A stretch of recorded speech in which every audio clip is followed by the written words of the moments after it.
सर्वांना जय भीम. भारताचं संविधान article 1, India that is Bharat. म्हणजे भारताला फक्त इंडिया बोलू शकतो आपण, किंवा इंडियाला फक्त आपण भारत बोलू शकतो. हे जे बावळट लोक आहेत ते काही बोलतात, त्यांना अक्कल नावाचा प्रकार नाहीये. त्याच्यामुळं हा व्हिडिओ बनवतो. आणि विषय म्हणजे आमच्या एससी समाजातील जास्त शिकलेल्या आणि अति हुकलेल्या लोकांसाठी हा व्हिडिओ बनवतोय, जे आज बाबासाहेबांचं नाव न घेता इतर लोकांची नावं, इतर देवांची नावं, इतर धर्माचा जय जयकार करतात. त्यांच्यासाठी सांगतोय मी. आणि चुकीचं नाही, एकदम पॉइंट टू पॉइंट. आणि इन्फॉर्मेशन खूप महत्वाची. लक्षात ठेवा, भारतीय राज्यघटनेचे कलम 19 हे काय सांगतं? नागरिकांना स्वातंत्र्याचा हक्क प्रदान करतं. म्हणजे तुम्हाला आम्हाला सगळ्याला स्वातंत्र्य देतं. म्हणजे मी जय भीम बोलू शकतो, मी जय शिवराय बोलू शकतो, मी जय सेवालाल बोलू शकतो, मी जय आदिवासी बोलू शकतो, मी जय रविदास बोलू शकतो. अजून मी कोणत्याही देवाचं नाव घेऊ शकतो, कोणत्याही देवाचा जय जयकार करू शकतो. ह्याचं स्वातंत्र्य मला आर्टिकल 19 देतं. आर्टिकल 19 म्हणजे अभिव्यक्ती स्वातंत्र्य. म्हणजे मला बोलण्याचं पूर्णपणे फ्रीडम आहे. मला ह्या भारतामध्ये जगण्याचं स्वातंत्र्य देणारं आर्टिकल 19 आहे. मी या देशात कुठेही फिरू शकतो. मी या देशामध्ये कोणतीही संघटना स्थापन करू शकतो. मला माझे जे मूलभूत अधिकार आहे हे सगळे अधिकार आर्टिकल 19 देतं. जसे की आजकालचे जे आमच्या समाजातील एससी कॅटेगरीचे लोक जय भीम न बोलता ते अजून जय काय काय लावून बोलतात. हे आर्टिकल 19 आणि बाबासाहेबांचं संविधान त्यांना परमिशन देतं. जी आमची लायकी अशी होती की आम्हाला कोण जवळ सुद्धा बसवत नव्हतं. बसलं की ना, आमच्या शेजारी जरी कोणी बसलं ना, तर भारतीय संविधान म्हणजे आधीचं जे मनुस्मृती ते सांगायचं की आपल्या समोर शेजारी जो बसला त्याचं ढुंगण कापा. का तर का एका लेवलला बसला. एखाद्याच्या मुलीला जर आपण बघितलं तर डोळे काढून टाकायचे. एखाद्याच्या देवाला जर बघितलं आपण डोळे काढून टाकायचे. हे आधीचं संविधान होतं.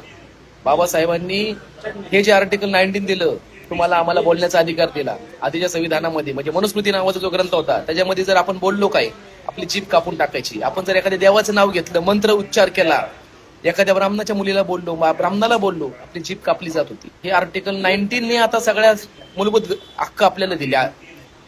म्हणजे विचार करा, बाबासाहेबांनी एवढे उपकार केले आणि आज काही एसटी समाजाचे नालायक लोक, भडवे, दलाल बाबासाहेबांचे उपकार विसरून, बापालाच विसरून दुसऱ्याला बाप म्हणायला लागले. लाजा वाटू द्या रे तुम्हाला. तुम्हाला आत्ता काहीच वाटणार नाही, येणारा काळ लय अवघड असणार आहे तुमच्यासाठी. इथं विषय फक्त आणि फक्त उपवर्गीकरणाचा होता. पण मातंग समाजातील बऱ्याच लोकांनी फेक आयडिया काढून विश्ववंदनीय परमपूज्य त्यांचे उद्धार करते, आमचे उद्धार करते, या भारतामधल्या शोषित पीडित दलित प्रत्येकाचे उद्धार करते, बाबासाहेबांची विटंबना केली, बाबासाहेबांना अश्लील शिवीगाळ केली. गोष्ट लक्षात ठेवा. फेक आयडिया काढल्यानंतर फेक आयडिया सापडतात. आणि फेक आयडिया सापडल्यानंतर तुमचा सत्कार कसा होईल याचाही विचार करा. उपवर्गीकरण राहिलं बाजूला, पण ज्या माणसाने तुम्हाला 2 टायमाचं 3 टायमाचं अन्न खायला दिलं, आज त्या माणसावर तुम्ही बिनउपकारी झाले. गोष्ट लक्षात ठेवा. सापडल्यानंतर काय हाल होईल याचा सुद्धा विचार करा. मी प्रत्येकावर कायदेशीर कारवाई करणार आहे. जो सापडेल त्याचा सत्कार पुन्हा एकदा होणार आहे. त्याच्यामुळं आपण कशा पद्धतीने राहिला पाहिजे, कशा पद्धतीने गरळ ओकली पाहिजे याचा सगळ्यांनी अभ्यास करा. आता तुम्हाला वाचवायला कोणी येऊ शकत नाही, कारण की कायद्याच्या चौकटीमध्ये बरेच लोक अडकलं. आणि कायद्याच्या चौकटीमध्ये आहे ना, कोणीच येणार नाही तुम्हाला वाचवायला. गोष्ट लक्षात ठेवा. आणि तुम्ही सगळे लोक आहेत ना, फक्त कायद्याच्या जीवावर बोलताय. येणाऱ्या काळामध्ये मराठा समाज, ओबीसी समाज तुमच्यावर अत्याचार अन्याय करणार.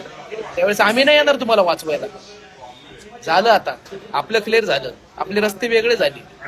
तुम्ही तुमच्या घरी, आम्ही आमच्या घरी. आणि येणाऱ्या काळामध्ये 58 जातीवर जो पण अत्याचार अन्याय होईल त्यावेळेस हा निळा झेंडा घेऊन महार तुमच्यासाठी 100% असेल. फक्त ह्या मातंगांसाठी आता ज्या पुढे आमचे रस्ते आणि आमचे दरवाजे दोन्ही बंद झाले, हे फक्त या लोकांनी लक्षात ठेवा. आता तुम्हाला आमचा शेवटचा जय भीम, जय संविधान.